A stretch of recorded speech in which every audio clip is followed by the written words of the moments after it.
Folks, thank you for coming back promptly from the floor. We had 3 things scheduled for after the floor. We are going to narrow that list slightly. But we are going to do some work on page 472 with Tim Devlin, if you want to come join us in the chair. I don't think you've been with us yet this year. Welcome. If we had more minutes, we would introduce ourselves to you, but we're not going to do that. We're just going to welcome you warmly. Hello. Thank you again for having me. Absolutely. And I know you need to leave at 4, and so I promise to. It's okay. I think it's relatively quick. Bill, as well as So, and let me share my screen with you. And folks, we are going to hear from JFO on this tomorrow. You're going to please try to retain the information from today into tomorrow. Maybe or Friday. We will hear from JFO and then we will vote on it at that point. Oh, so this is just a teaser. For the record, my name is Tim Devlin, Legislative Counsel. Before you committee members, you have H 472, which is an act relating to professions and occupations relating to the Office of Professional Regulation. The shorthand often for this bill is the miscellaneous OPR bill. So I will concentrate and focus your attention to the sections I think you'll care more about than less. So right at the very beginning of the bill on page 2, we have OPR fees and fund management. I should ask, can everybody see this adequately? Or should I, oh, that's great. Load that up? Okay. Thank you. So here we have a series of fee increases and some other somewhat related potential sources of revenue for OPR as well. So first in 3.118, collection and disposition of revenue. We have some, let's see, a new added subsection C stating the Secretary of State shall have the authority to collect and deposit into the Secretary of State Service Fund revenues generated from optional services offered in the normal course of business, including for one-time or periodic sales of data by subscription or other contractual basis. So, how quick would you like me to move through this? And Correct. any questions? You don't need to ask us. I will interrupt you. Section 2 is where we get actually into the number increases. And this modifies section named fees, that is 3 VSA 125. In addition to the fees otherwise authorized by law, a board or advisor profession may charge the following fees. 1, verification of license, increasing from $20 to $30. Skipping down to another subdivision, the next subdivision B. Unless otherwise provided by law, the following fee shall apply to all professions regulated by the director in consultation with advisory appointees. And 6 is where all the OPR licensure statutes reside. So 4, biennial renewal 275, except for biennial renewal 4, and then for electrology shops we have $200. Is that a brand new thing in this bill? It is a brand. Also brand new are national apprenticeship. I'm sorry, what is electrology? Thank you for asking. Oh, Is that like electrolysis? The person who does electrolysis to repair? it's a variety of cosmetics. It's a little out of my wheelhouse. Oh. That's how I extent my knowledge. We will Google it. Appreciate it. Continue on. See, number 9 introduces a new $50 fee for apprenticeship applications. 10 will introduce a new fee of $100 for specialty. $50 apprentice application for what? I believe it's across the board, all for any type of apprenticeship. So there was no previous application fee then.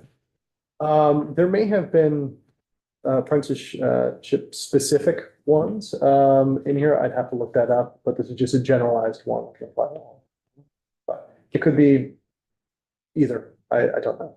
Okay. Number 10, specialty or endorsement to existing. Yes. Could you give us an example of this next one? Specialty or endorsement to existing license application.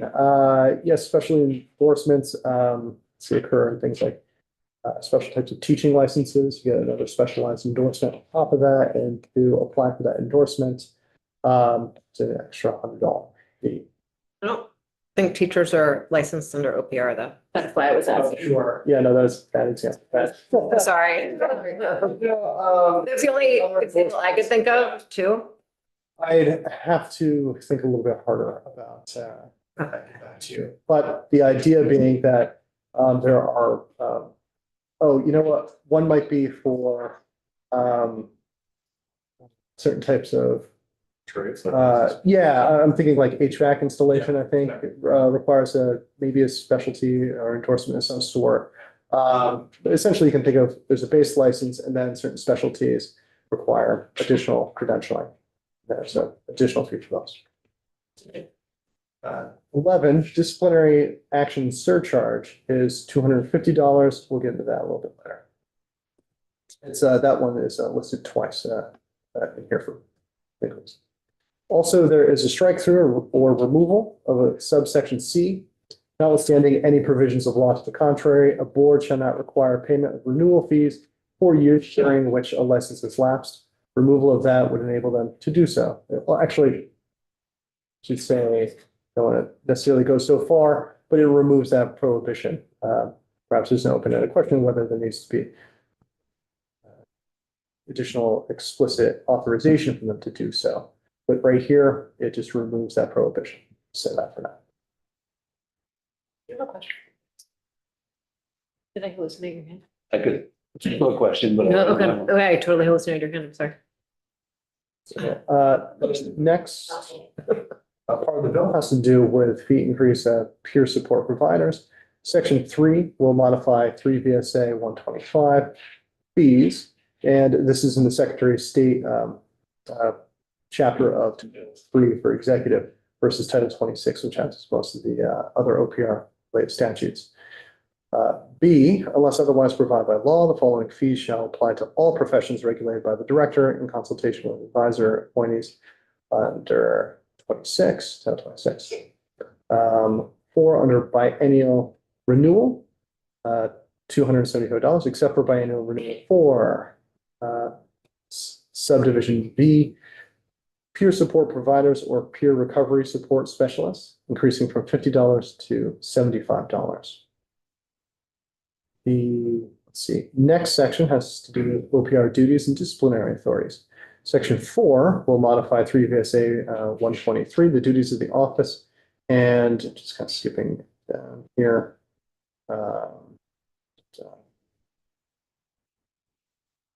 M is not relevant to this committee, but to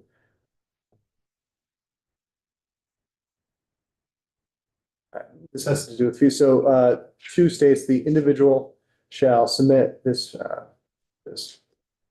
for context. Thank you. Or subdivision K has to do with essentially a pre-application determination of an individual applicant's criminal background.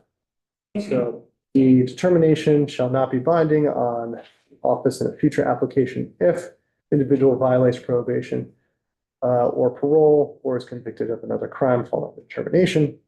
Skipping down subdivision to 2, the individual, that is the applicant, shall submit this request online accompanied by the fee for pre-application determinations set forth in section 125 of the subchapter. This will remove the language that says, if the individual thereafter applies for licensure, this pre-application fee shall be deducted from that license application fee.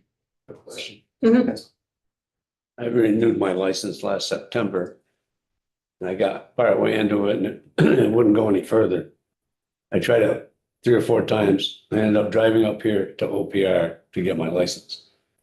Have they fixed that? I'm going to speak to that. Don't know. We can ask OPR. The next part of the bill has to do with unauthorized practice.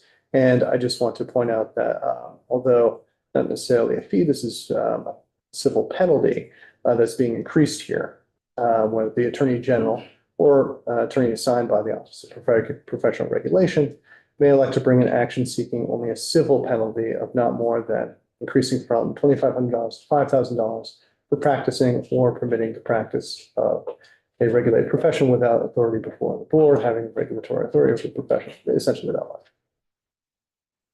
Yeah. Let's see here. And then there is a surcharge that is introduced in section 6. This will modify 3 VSA 129. It's the powers of the boards or director and advisory professions discipline process. So under subsection A,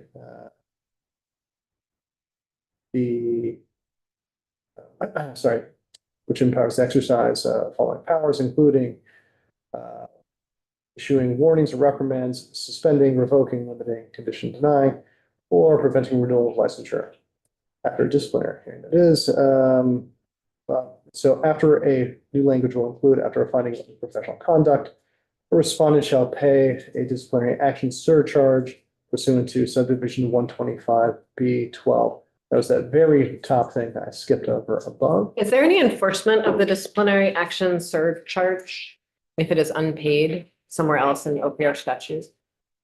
Let's see, if they do not pay the disciplinary action surcharge, they really won't be able to regain licensure. Whether, if that. I was thinking if the disciplinary action resulted in them losing their license, why would they bother to pay the surcharge? And I'm just wondering if there's something in statute about it. If there's not, I'll ask OPR.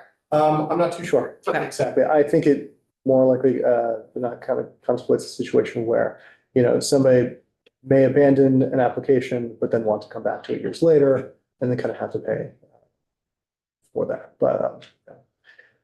But I think OPR would be better equipped to.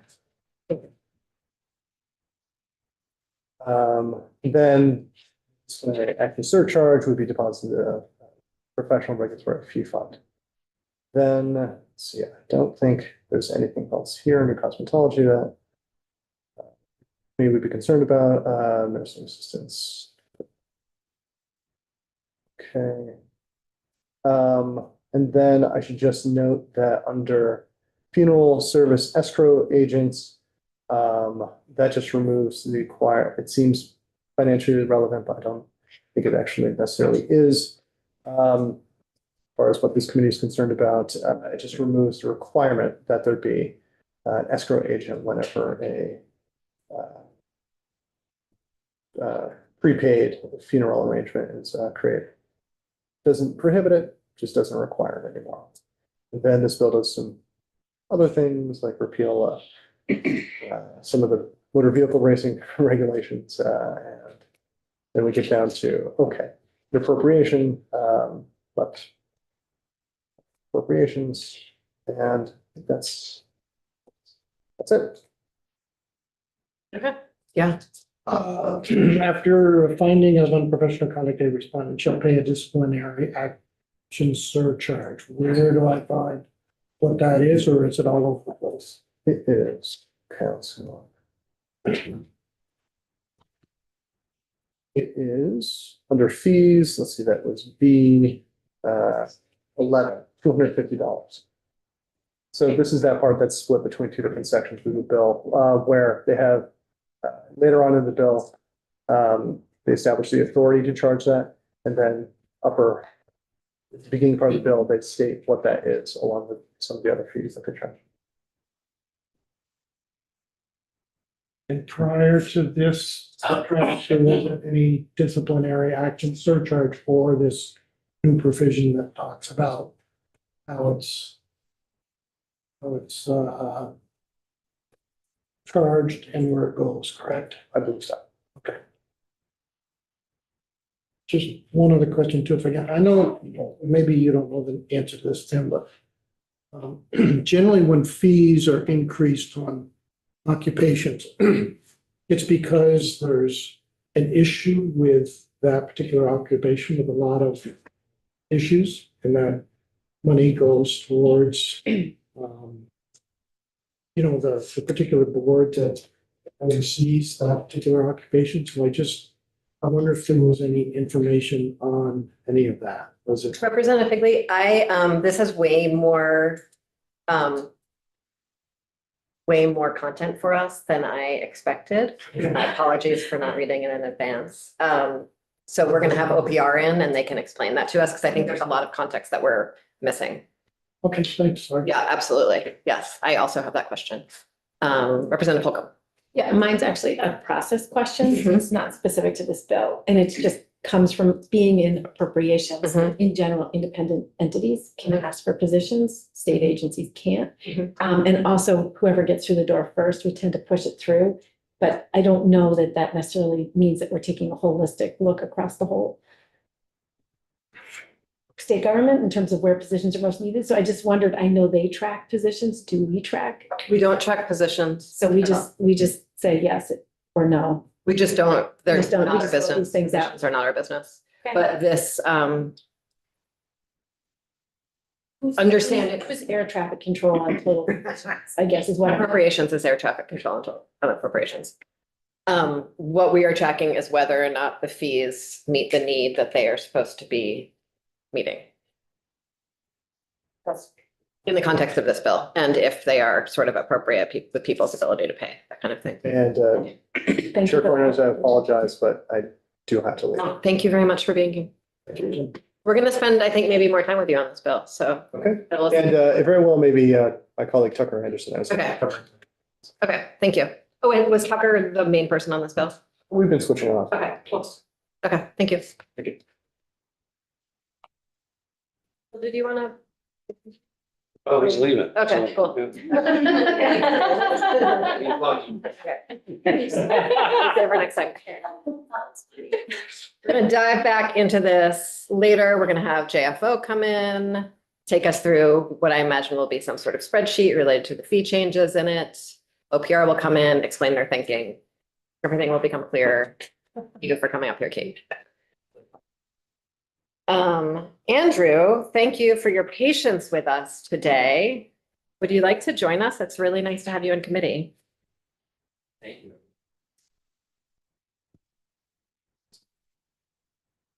So folks, Do you want me to hook up the presentation? yeah, that would be delightful. How do I do that here? You should join the Zoom, which sort of emailed to you and it's probably on top of your email. Okay. Yeah, right. Let me see if I can. So it should be in your calendar. All right, perfect. Yeah. Second. here. Welcome to Ways and Means. Thank you. I appreciate it. Folks, we never got a budget presentation from the tax department, and that is not on the tax department. I just forgot to schedule it, and so we're gonna do that today. Excellent. Yes. Well, I'm happy to be here. Andrew Stein, Chief Operating Officer of Taxes. I'm just trying to troubleshoot the internet and get this up for you all. State House. Go. You all are wireless. Very savvy. We're very savvy here on the house side, yes. Excellent. We can use cell phones too. Oh, wow. Sure. Impressed. All right, let's see here. So Sorsha, it's in the invite you sent? Yes. Great, okay. Join.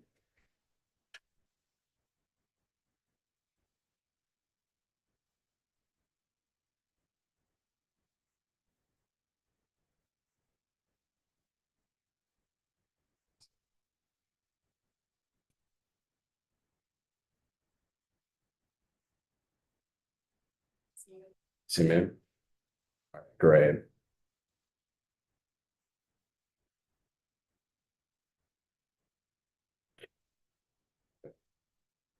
Jump in here, share my screen.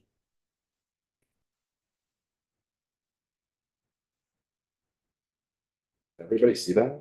Is that? Now we can. Right. What's interesting is now I can't get to the place where I can control this. Okay, here we go. To the beginning for everyone. Okay, Oh, you have 55 slides? yeah, we're not gonna go through all of these. That's great. It's like, I have a whole life to live, Andrew. Yeah, we have 30 minutes here. Definitely not going through all of these. Yeah, I'm just gonna, for some reason it's being. I love that we all have them to reference later, though. Thank you. Yeah, you're welcome. And happy to answer any questions moving forward here. So I believe you've already, keeps jumping to this slide 54 on here for me, so I'm gonna have to use this the old-fashioned way. So again, Andrew Stein, Chief Operating Officer of Taxes. Thanks for having me in here. Have you all received an overview of our mission? Very much so. Craig came in and he did a whole lovely presentation about your culture, about why you and how you do the work you do. Awesome. Great. So that's the general framing for our budget. And since you all are the committee of jurisdiction, it's a little bit different than when I present to appropriations and they deal with a bunch of different departments and agencies. So I'm going to get right into the budget then, since we now only have 25 minutes. So we're looking at a total budget this year, operating budget of 37.2 million, 37,196,000 right there. And I like to break it out by category as a way of viewing, where's the money going here? And I also broke out our ups and downs in a few slides by category as well. And so 57% of our budget is going to salaries and benefits. It's the people who are behind the administration of taxes and a broad range of programs that we administer and that all of you are very familiar with. 32% goes to IT, and that includes Agency of Digital Services. We put all of our IT expenses under that category. And so between those two categories, you're really looking at 90% of our budget. And then the rest of it is rounded out with internal services, rent and building services, some other expenses, postage and printing, but most of it is going to people and IT.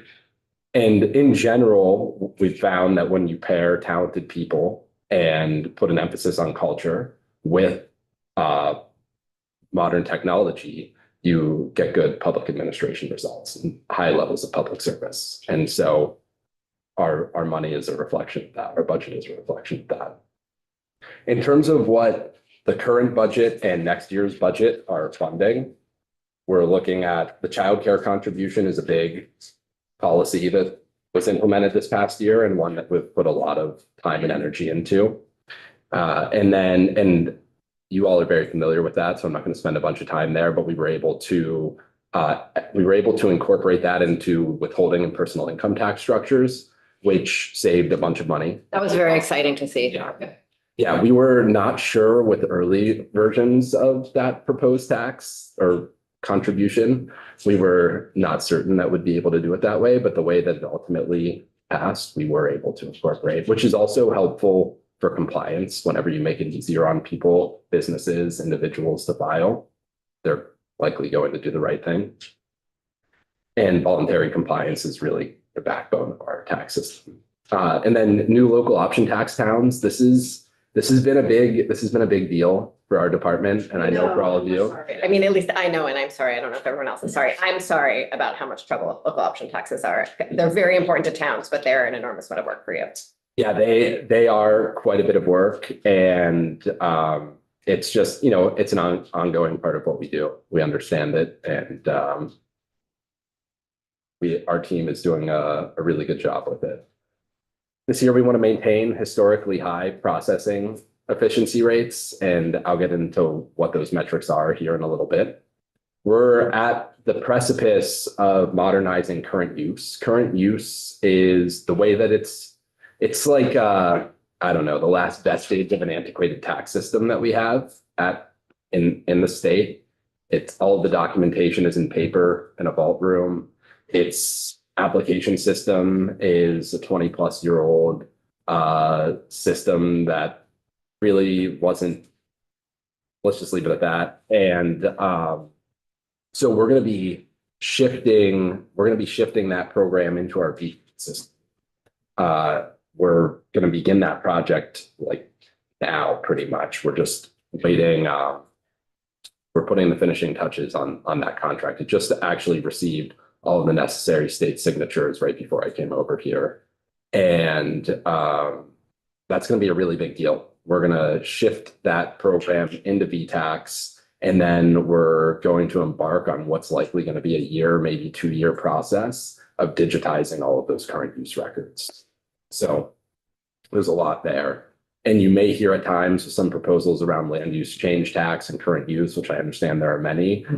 We may have to talk about timelines there just because we're going to be shifting that program. Some proposals won't have much of an impact. Some that are out there would have more of an impact. And timing could be impacted by that project, though we plan to finish that project in the next year. Great. In terms, not get all of the paper digitized maybe, but at least shift it into VTAX next year. We're planning to complete and transition to the Vermont Property Information Exchange. That's a really big project. That's the new statewide property tax IT system. And we have a very complicated property tax system, as you all know, with a range of municipalities who have a range of practices and a range of preferences and a range of digital literacy. And as you know, we've taken a lot of testimony about that recently. I'm aware, which is, I understand why you're prioritizing that. And so that's a really big project for us. And we're at the end of that implementation and transitioning over to a support and maintenance structure with that vendor. Implementing a new scanning system. We're about halfway through that project. That's been a really big deal for us. This new system is far more efficient than our former system. And that's going to allow us to use existing sources, existing people for other ends. So that's wonderful, spending less time on paper. We want to build on our recruitment success. We've had a lot of success in the recruitment space. It's an ongoing challenge. Frankly, I'm hearing other states that are benefiting from what's going on at the federal level right now. I'll ask you about that. Yeah, I'm interested to see how it will, what we'll see. I am seeing some applications. We are seeing some applications at the department from federal officials or former federal officials. Not something you're specifically seeking out with regards to recruitment, though. It's if you have ideas for attracting public service professionals who have backgrounds at the federal level, I'm all ears. I'm planning to talk with other states about this in a week or so. I have an executive call, and it is one of the topics. And sort of in that context, maybe later in the presentation, maybe actually another day, it might be interesting to talk about what compliance looks like with a much smaller IRS. Mm-hmm. I can give you a hint about that. The Vermont Bar Association is working with people who are federal employees who've been let go. And they would have lists of people who are reaching out to them for help. And they may be able to match you with people who have the skills you need. They just had a training session today at 3. Great. So what we may do then is reach out to the Vermont Bar Association and say, hey, this is where we post our positions. It would be great if you could let folks who are interested know. Perfect. Yeah. It's interesting. I don't want to I could go on a tangent for a while, but I think of myself when I graduated college. I graduated in 2008, 2009, and there were a lot of people graduating around then who were really interested in careers in public service. And I am concerned about what is happening at a federal level right now, how that could impact people's, desire to work in governments, and what that could mean for the quality of professionals that would be able to attract. That's just me, Andrew, sharing a little thought there. So we want to continue process improvements on forms and VTAX updates and further operationalize our organizational values. That's something we're striving to do. So I'm going to keep moving along here. Keeps doing this to me. That's very weird. It's very weird. Yeah.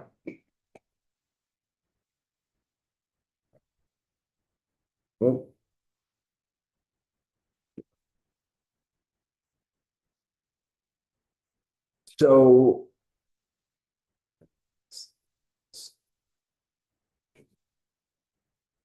So in general, it's a pretty routine budget for us this year.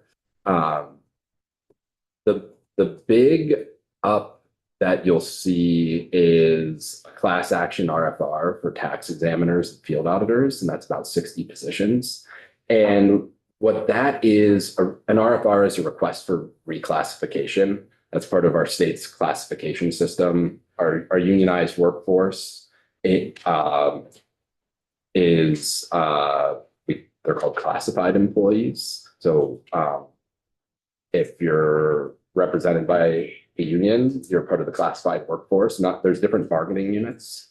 And so the vast majority of our employees are what are known as classified employees. So their positions fall within a classification system. It's called the Village Classification System. It's what's used for all of state government. And when certain groups of positions, or in this case, it's a group of positions, it's 10 positions. We have 6 tax examiner positions and 4 field auditor positions. When their classification, the description of that position needs to be updated, it goes through what's called a class action request for reclassification, which is different than if somebody was moving from, say, a tax examiner 4 to a tax examiner 5. That would be a reclassification from one position to another. This is those positions, their descriptions are outdated at this point. They're from a decade plus ago, and the way the department does business is quite different than it used to. And we're going to update those classifications to reflect the way that we do business. And we are anticipating, because of the digital nature of the department today versus the clerical nature of the department 15, 20 years ago, that's going to increase the pay of a number of those positions. So we've budgeted as such, and every year we budget based on various personnel changes. This is just a particularly big one.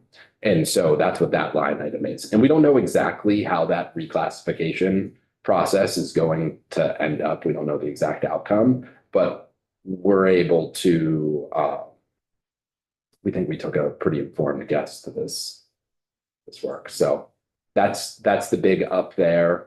The big down that you see in terms of childcare contribution and CALIP positions, really that's just a budgeting maneuver. When we entered our budget last year, it was soon after the floods in July, and we were not able to create all of our new positions to administer the commercial appraisal and litigation assistance program and the child care contribution. And the child care contribution, we didn't need all of those positions yet at the beginning of the year. It was a phased approach to bringing on those new positions. And so we had to budget for those differently than we would a position that's created. And so that down of 500,000 is represented in the up in salary and wages, health insurance, and other benefits that you see there. It just really moved from one section to another. Any questions on this? Okay, I'm not. Well, new kid question. What's the intertransfer of 115,000? Yeah, that is, and that's higher than we will need. That actually comes from the Joint Fiscal Office, and that pays for half of the Chambridge micro simulation software. And that is software that is used to model changes to the federal personal income tax code and to the state's personal income tax code. And it's also used by the Joint Fiscal Office to and our team to run various other analyses. On Mac tool. Yes. Yes, very cool. More formal data sharing agreements and sort of software sharing with tax than we do with other departments in state government. So ups and downs by category. There's internal services is up a little, IT's down a little. That other category's up a little. Let's see if I might have some notes. I can get you more information if you're interested in what's in those little categories, but salaries and benefits is a big one. And that's primarily, that's the class action RFR accounts for 450,000 of that. And then the rest of it is really routine upward pressure. Healthcare, retirement, those types of things. So the budget committees this year asked for us in a memo to provide an overview of performance. I love that. Yeah, I love it too. And so that's what I'm going to do with these next few slides. So we're fortunate. There's a lot that we feel we can celebrate at the Department of Taxes. And so if we look at 2024, fiscal year 2024, we look at service. I have 4 areas I wanted to spotlight for you all. One is our refund goal was achieved. And for the 3rd straight year, the department met our goal of issuing 95% of timely requested personal income tax refunds by June 1. And so that includes child tax credit or an income tax credit. We have a range of refundable credits that we administer, a range of benefit programs. When we think of this space too, we think of property tax credits, we think of renter credits. They're not encompassed in this particular metric here. We'll get to those, but we oversee a range of benefit programs. And so last year we hit our highest ever mark of 97% of refunds issued by that date, which is huge. My first year when we had that 95% number, I think at that time we were at about 90% and people were scoffing. And at the time we had folks on our team that were scoffing that was an unrealistic goal, that we would never hit that. And so we've hit it 3 years in a row, quite pleased with that. I remember when we first started tracking this years ago, we had a deputy, Greg Mosley, who's with the courts now, the judiciary, and Craig Bolio, who you all know, was our VTax director. I was an analyst at the time, and we worked on these numbers, and he and I were part of those initial meetings. And at the time, we were talking about getting to 90%. I think we were at like 82%. And at that time, this was like 8-9 years ago, we had employees who were like, we'll never get to 90%. We'll never achieve that. So it's just to show how far we've come. What I should do, I should put a little graphic together of how that's evolved over the years.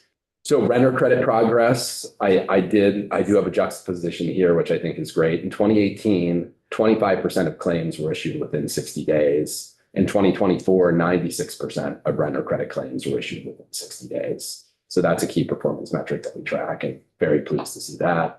Homestead declaration goal achieved. Homesteads were completed 2 weeks ahead of the late June deadline, and that's in line with strong performance in 2023.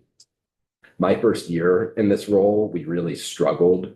So this was 4 years ago. We really struggled to get this done in time. And a year or two prior to that, we didn't get them done in time, and it created a lot of headaches for municipalities. So getting these processed by the end of June, getting that information to municipalities allows municipalities to generate their property tax bills on time. So that's a big push.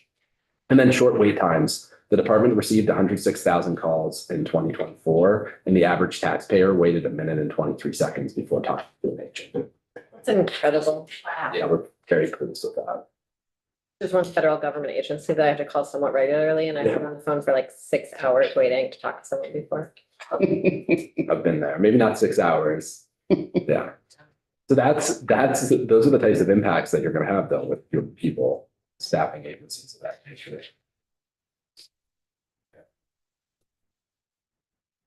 So in terms of implementation, childcare contribution, implemented the new childcare contribution this past year, and that featured a really big outreach campaign and ongoing outreach earlier in this year. And things are going well on that front. Corporate and business income tax implemented a major policy overhaul to the corporate income tax code. And along the way, the team also updated business income tax forms to address a range of complexities and nuances in the law and the structure. There were a lot of updates made there that preparers were very happy to see, and our team thought provided a lot of clarity. New scanning system, implemented phase 1 of the department's new scanning system, just completed phase 2 in January, brought about a suite of efficiencies for digitizing, depositing, and reviewing paper returns and checks. For example, in our previous system, checks needed to be scanned twice. Now they're scanned once with a barcode, and that information is transmitted to the bank. New phone system, rolled out a new phone system with enhanced capability to improve service. We previously weren't able to seamlessly have like a survey after our phone calls, and that's something we're excited about. We're going to incorporate that this next year. So hoping to get better feedback. How you doing? We're wrapping up in just 5 minutes. So in terms of employee engagement, this year, the department had our strongest employee engagement results ever. 98% of employees believe the work they perform is linked to the department meeting its goals and mission, which is great in terms of alignment. 92% of employees say their colleagues are committed to doing good work. 86% of employees say they enjoy the day-to-day of their jobs. We're ahead of state average on 68 of 72 questions, improved on 87% of repeat questions from 2023 to 2024. And our net promoter score was 30.8. And that's like, how likely are you to recommend the state of Vermont as a great place to work? Representative Maslin. Yes, thank you. This may be a dumb question, but how do you move on a repeat question? So what a repeat question is, so for those, it's like, how satisfied are you with your job? If that's a question because the questions change, a lot of the questions change from year to year. So it's something like, I don't know, off the top of my head, something like 70% of the questions on the survey were repeat questions. Year over year. Year over year, exactly. Thank you. Yeah, Makes perfect sense. yeah. So for new questions, we. How many times you had to ask? Yeah, exactly. And Andrew, I'm sorry, we just have like a minute or two left. Great. I'll finish on this and then open it up to questions. So also on employee engagement, because we really believe that these metrics drive our other metrics. So in terms of a 2014 question, they're comparable. Morale in my department or agency is good. In 2014, 31.3% said it was good. In 2024, the culture in my department is a healthy one, about 80%. In 2014, I would recommend the state of Vermont to others as a great place to work, 67.2%. 2024, it's a little bit different. My department is a good place to work, 88%.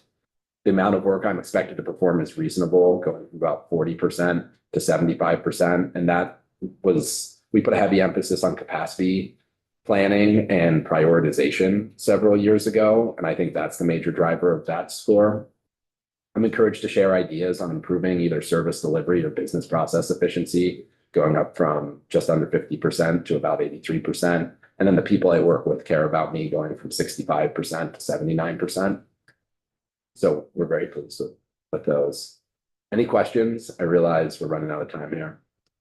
I just really appreciate the continued partnership with the department around making sure that the expectations we put on you meet your capacity and your very responsible sort of timeline setting of how much time you need to do the work well and how much you put a priority on that, both internally and externally. And I just want to say how much I appreciate that. Thank you. Yeah. We appreciate it. We appreciate you all doing, thinking about that and keeping that in mind.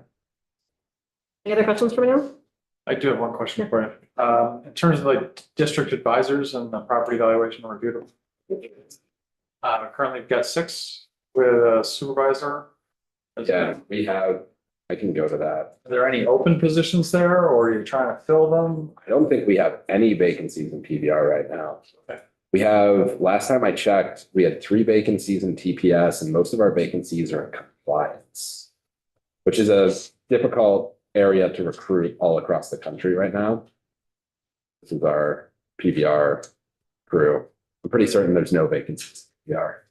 Because we've had other folks come in and tell us that there used to be a lot more district advisors from PBR. I'd have to, I don't know about a lot more. There might have been one more district advisor than there currently is. Okay. There's been some restructuring in that division, but not a tremendous amount of restructuring over the past 6-7 years. Okay, thanks. Yeah, I could get you information on that if you're interested. Okay, I guess I was thinking about, are there any current plans to increase the number of district advisors?